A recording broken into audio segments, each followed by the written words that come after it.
분양 신청을 하지 않는 등의 사정이 발생하면 조합은 관리처분계획 인가 고시가 된 다음 날부터 90일 이내에 손실보상에 관한 협의를 해야 됩니다. 협의 방법에 대해서는 영상을 못 보신 분들은 우측 상단을 눌러 보고 오실 것을 추천드리겠습니다. 협의 기간을 충분히 가졌는데 협의가 성립되지 않으면 그 만료일 다음 날부터 60일 이내에 조합은 매도 청구 소송을 제기해야 합니다. 조합이 90일의 협의 기간을 다 채웠다고 보고 날짜를 가정해서 매도 청구 소송 제기 기간이 언제까지인지 살펴보겠습니다. 2023년 3월 31일에 관리처분이 인가되고 고시되었습니다. 그 이후 90일 동안 협의를 진행했죠. 90일이 되는 날은 6월 28일입니다. 도시정비법 제73조 제2항에서는 협의기간 만료일 다음 날부터 60일 이내에 매도 청구 소송을 제기해야 한다고 규정하고 있었죠. 그럼 6월 29일부터 60일이 되는 날인 8월 27일까지 소송을 제기해야 하는 겁니다. 이 기간은 제척기간, 즉 기간을 지키지 않으면 어떤 권리가 소멸되는 절대적인 기간은 아닙니다. 만약 8월 27일을 넘겨서 소를 제기하게 되면 도시정비법 제73조 제3항 규정과 시행령 제60조 제2항에 따라서 이자를 물게 될 뿐입니다. 반면 도시정비법 제64조에서 규정하고 있는 조합 설립 미동의자에 대한 매도 청구 소송은 일정 기간 내에 매도 청구권을 행사하지 않으면 그 권리가 소멸되는 제척기간입니다. 만약 기간을 넘겨 소를 제기하면 소는 기각되고 다시 조합 설립을 해서 새롭게 매도 청구 소송을 제기해야 합니다. 이 둘은 구별할 필요가 있습니다. 조합이 소장을 법원에 제출하면 짧게는 7일, 길게는 15일 내에 현금 청산자들인 피고에게 각자 소장이 우편 배달됩니다. 소장을 받은 이후 30일 기간 내에 답변서를 법원에 내야 합니다. 이 기간은 절대적인 기간이 아니에요. 따라서 특별한 사정이 있어 제출 기간을 연기해달라고 요청해도 법원은 보통 들어줍니다. 그 특별한 사정은 대개 소송 대리인을 선임할 예정이라거나 선임하였다는 이유로 제출 기간을 연기해달라는 요청입니다. 선임된 변호사님들께서 아마 법원에 제출해 주실 겁니다. 조합은 소장이 송달되면 법원에 매매대금에 대해 감정을 신청하게 되죠. 매매대금이 없이 매매계약을 할 수 없으니까요. 감정은 분양신청 마감일 다음 날을 기준으로 한 시세감정을 하게 됩니다. 시세감정에는 개발이익도 포함된다고 보고 있어요. 개발이익에 대해서는 제가 질문을 많이 받고 있습니다. 이 개발이익 관련해서는 별도의 특강편을 구성해서 따로 다뤄보도록 하겠습니다. 감정평가 금액이 나오면 정식으로 재판이 진행됩니다. 현금 청산을 받아야 하는 분들은 이 금액이 턱없이 낮다고 주장하고 반대로 조합은 오히려 너무 높게 평가되었다고 주장하는 경우도 있습니다. 그러나 감정평가에 특별한 위법사항이 없는 이상 법원은 감정인이 감정평가한 대로 판결을 합니다. 조합은 판결이 나기 전에 평가 금액에서 등기부에 설정된 근저당권 채권 최고액 또는 압류금액, 전세 보증금들을 공제해야 한다고 주장을 하고 법원은 이를 받아줍니다. 사업비 공제와는 다른 개념이죠. 조합이 청구하는 사업비에 대해서는 아직 못 보신 분들은 우측 상단을 클릭해서 보고 오시면 좋을 것 같습니다. 권리를 제한하는 등기가 설정되어 있는 경우 법원이 판결하는 방법은 두 가지로 나눌 수 있습니다. 물론 법원은 원고인 조합이 청구하는 대로 판결하기 때문에 정확히 말하면 조합이 청구하는 방법이 두 가지라고 말하는 게 맞는 것 같습니다.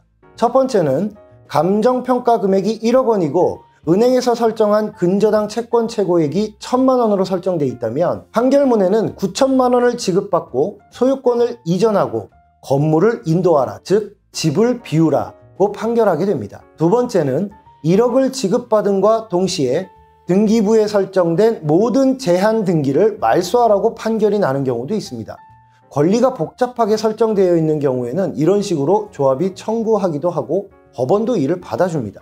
대법원도 이런 식의 조합 청구가 문제 없다고 판결하고 있습니다. 두 가지 판결 형식에는 판결 이후 청산자들에게 현실적인 차이를 가져오게 됩니다. 먼저 첫 번째 경우는 1,000만 원의 융자가 설정되어 있지만 9천만 원을 지급받을 수 있어요. 9천만 원이 공탁되어도 당연히 찾을 수 있습니다. 별 문제가 없습니다. 다만 1,000만 원이 조합으로부터 공제되어 있기 때문에 조합이 직접 변제하고 근저당을 말소하거나 청산자가 지급받은 9천만 원으로 은행빚을 갚고 이를 확인하는 자료를 조합에 제출하면 공제했던 1,000만 원을 다시 돌려주는 방법입니다. 그런데 두 번째 경우는 1,000만 원의 근저당을 말소하지 않으면 1억 전부를 못 받게 되는 경우입니다. 그리고 1억이 전부 공탁되었다면 1,000만 원을 은행에 갚고 근저당을 말소하기 전까지 공탁금도 찾을 수가 없어요. 이렇게 판결이 나면 골치 아픕니다. 생돈을 빌려서 돈을 갚아야 매매대금 전부를 찾을 수가 있게 됩니다. 이렇게 판결 나지 않게 소송 과정에서 잘 변론해야 하는데 조합이 청구한 취지에 아무런 대응도 없고 이게 어떤 결과를 가져올지 예측도 하지 못한 상태에서 멍하니 판결을 받게 되면 청산금이 전 재산인 분들에게는 큰 불편함이 발생하게 됩니다. 선임된 변호사는 이걸 잘 체크해 주셔야 할 것 같습니다. 법원 감정금액이 나온 뒤 감정서에 특별한 하자가 발견되지 않거나 충분히 감정금액에 대해서 다툰 경우 1심 판결이 나기 전 또는 판결 직후에 조합과 현금 청산자 간에 협의를 진행하도록 권해드리는 게 저는 맞다고 생각합니다. 만약 이런 협의에 동의하시는 경우 조합에게 일부 계약금을 먼저 지급해 줄 것을 요청하기도 합니다. 이사할 집을 계약할 수 있도록 해드려야 하니까요. 실제 신속한 이주를 위해 조합이 계약금과 잔금으로 구별해서 지급할 것을 동의하는 경우도 많이 있습니다.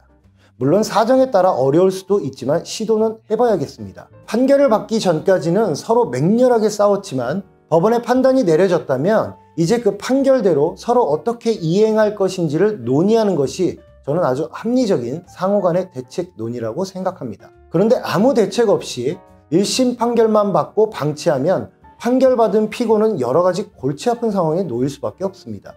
조합은 상대적으로 불편하지 않아요. 돈만 공탁하면 되니까요. 심지어 2심, 3심까지 가게 되면 조합은 법원의 판결 금액을 공탁해버리는데 현금 청산자분들은 그 돈을 찾기 위해서 소유권 이전 등기에 필요한 일체의 서류를 공탁관에게 가져다 줘야 되고 거기에 더해서 조합으로부터 명도를 했다는 명도 확인서를 공탁관에게 제출해야 됩니다. 그런데 생각해 보세요. 내 집값은 조합이 가지고 있거나 법원에 공탁되어 있어서 아직 내 손에 없습니다. 그런데 이사를 했다는 확인서를 받아야 돼요. 무슨 돈으로 이사 가죠?